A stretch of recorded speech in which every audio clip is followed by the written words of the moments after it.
Newspaper खोलिए, केवल घोटाला,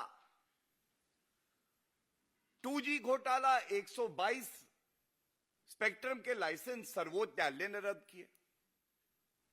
कोलगेट घोटाला, कांग्रेस के समय का 214 जो माइनिंग के लाइसेंस थे उसको सुप्रीम कोर्ट ने रद्द किया।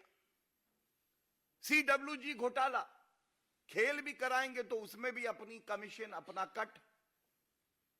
जीजाजी घोटाला, किसानों की जमीन हड़प रहे थे। आज जनता की उम्मीद यह है कि कोई भी भ्रष्टाचारी हो, उस भ्रष्टाचारी को यह एहसास हो कि कानून का डंडा कितना मजबूत है। आज जनता की उम्मीद यह है और इसीलिए आदरणीय प्रधानमंत्री श्री नरेंद्र मोदी जी को आशीर्वाद दिया है कि इन भ्रष्टाचारियों को यह पता चले कि कानून से ऊपर ये नहीं है।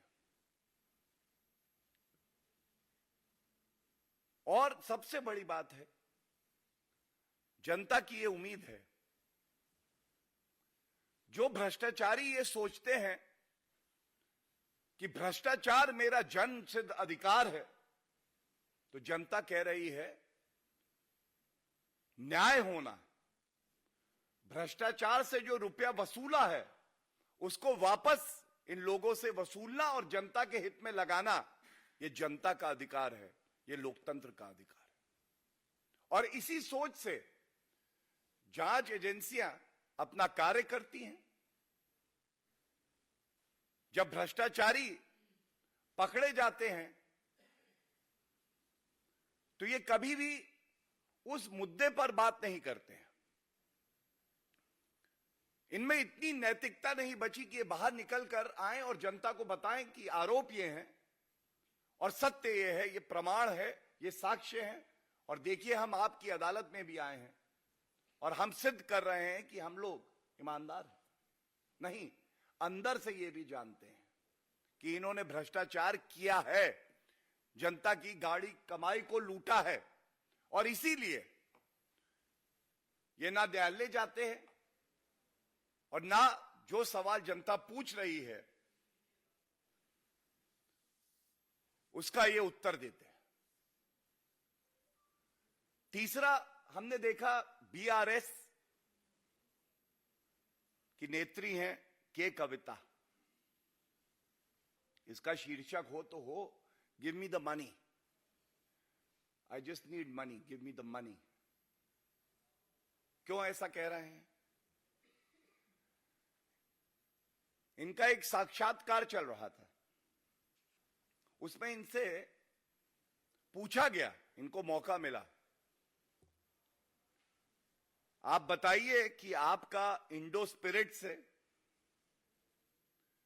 बुच्ची बाबू और अरुण पिल्लई, इनसे कोई संबंध नहीं है।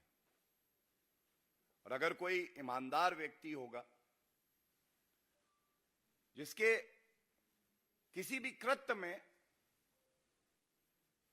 कोई गलत कार्य, कानून तोड़ने वाला कृत्य ना हो, तो वो कहेगा मेरा इनसे कोई लेना देना नहीं है। स्पष्ट, नो इफ एंड बट, स्पष्ट, कोई लेना देना नहीं है। लेकिन ये जो के कविता की पूछताछ चल रही है, इन्होंने ऐसा नहीं कहा। विक्टिम कार्ड खेलेंगे, लेकिन जो सवाल जनता पूछ रही है उसका उत्तर नहीं देंगे। तो इसीलिए इस मंच से भी दोबारा यह सवाल पूछा जाना चाहिए, ये जो शराब घोटाला है जिसके किंग पिन अरविंद केजरीवाल हैं, उसमें के कविता जी आपको भी जनता को बताना होगा कि आपका इंडो स्पिरिट से कोई लेना देना है या नहीं है। आपको यह बताना होगा कि बुच्ची बाबू, इनसे आपका कोई लेना देना है या नहीं है। और प्रतीत ऐसा होता है, ये भ्रष्टाचार इतना बड़ा है।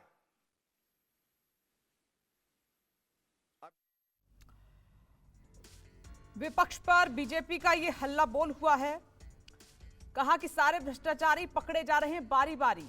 गौरव भाटिया को आप सुन रहे थे। कार्रवाई होने पर विक्टिम कार्ड प्ले करते हैं विपक्ष के नेता। जांच एजेंसियां अपना काम कर रही हैं। बीजेपी तो ये कहती है कि हमने जांच एजेंसियों को और पावरफुल बनाया है। तो ये आज की 4 बड़ी खबरें हैं जिन पर लगातार हमारी नजर बनी हुई है। एक तो केसीआर की बेटी के कविता से लगातार पूछताछ ईडी की चल रही है मनी लॉन्ड्रिंग के मामले में। रिमांड पर है मनीष सिसोदिया, आप जानते हैं। तो दिल्ली से पटना ईडी ने कल लालू के करीबियों पर छापेमारी की। वहीं दिल्ली शराब घोटाले में सीबीआई के बाद ईडी भी एक्शन में आ गई है। टीवी स्क्रीन पर आप ये तस्वीरें देख रहे हैं कि कविता से ईडी दिल्ली शराब नीति केस को लेकर लगातार पूछताछ कर रही है। वहीं इस मामले में सीबीआई के बाद ईडी ने सिसोदिया को रिमांड पर ले रखा है। वहीं जमीन के बदले नौकरी मामले में सीबीआई ने तेजस्वी यादव को भी समन किया। और चौथी खबर, जयपुर में वीरांगनाओं के विरोध में उतरी है बीजेपी। सड़कों पर तमाम बीजेपी के कार्यकर्ता उतरे और पुलिस के साथ उनकी झड़प भी हुई है। पुलिस ने बीजेपी के कई कार्यकर्ताओं को हिरासत में ले लिया है।